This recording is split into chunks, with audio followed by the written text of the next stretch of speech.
How about some more family fun? So you thought the slaver-size class, the hip-hop clowns, the giant colon were all pretty weird, right?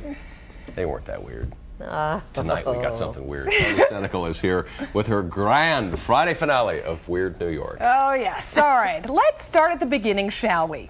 The term trepanation is derived from a Greek word meaning to bore, as in to bore a hole. The modern-day definition of trepanation is the process of boring a hole into the skull of a living individual. While doctors have been trepanning people since the Stone Ages, yes, the term can be used as a verb, there are a rare few who choose to be trepanned.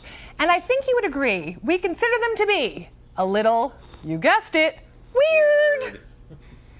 I do have a lot more youthful energy than practically anyone I know. I came to find Robert Lund through a website for ITAG, the International Trepanation Advocacy Group, where one can learn all about the players, or the who's who's, of the trepanning peeps. I wanted to know how it feels if you push the drill inside this fire. Bart Hughes, the Mac Daddy of the Dome Drillers. Bart Hughes is, I guess you could call him the founder of the trepanation movement. These people think that by drilling a hole in the skull for absolutely no reason, they think that that increases the blood flow to the brain, and they think that allows the brain to work at a higher level. Some famous folks have even tried to trepan, even John Lennon. John Lennon kept telling me that he wanted to have the third eye too. Paul thought that was a crazy idea. John wanted to do it, and Bart told him he already had a hole. And he already had the third eye, so to speak. That's basically what they think it is. They see it as kind of a physical way to enlightenment.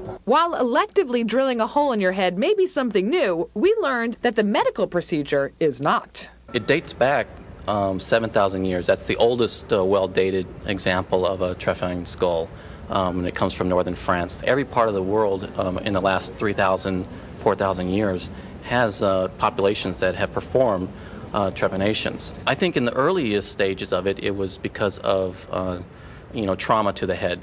Even royals drill it. When Prince William was hit in the head with a golf club, he had a depressed skull fracture, and the newspapers reported that he'd been trepanned. But for those who hanker for the hole, what's the desired effect? The idea is that it creates blood flow and creates a more stimulated mind, like a more active brain. Theoretically.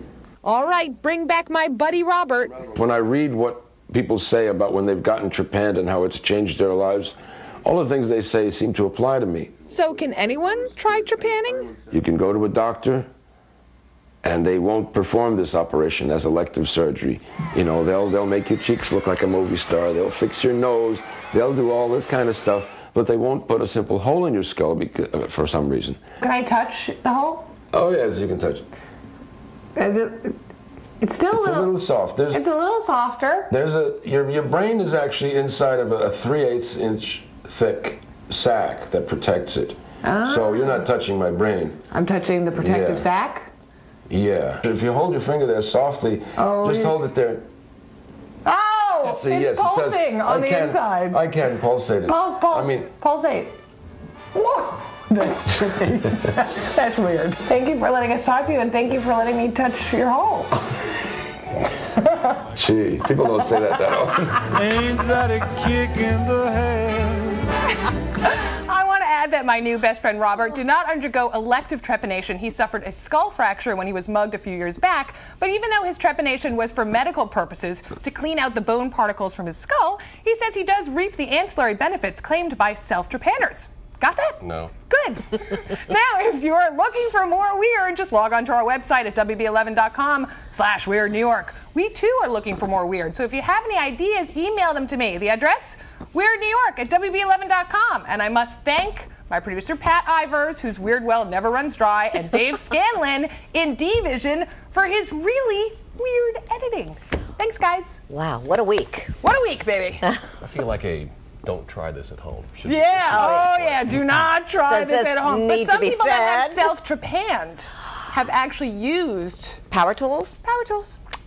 There will be no self-trepanning. Which brings us back to Monday. It kind of brings us full circle. Yeah. It does. Right? It does. Okay, thank you, Toni. Sure.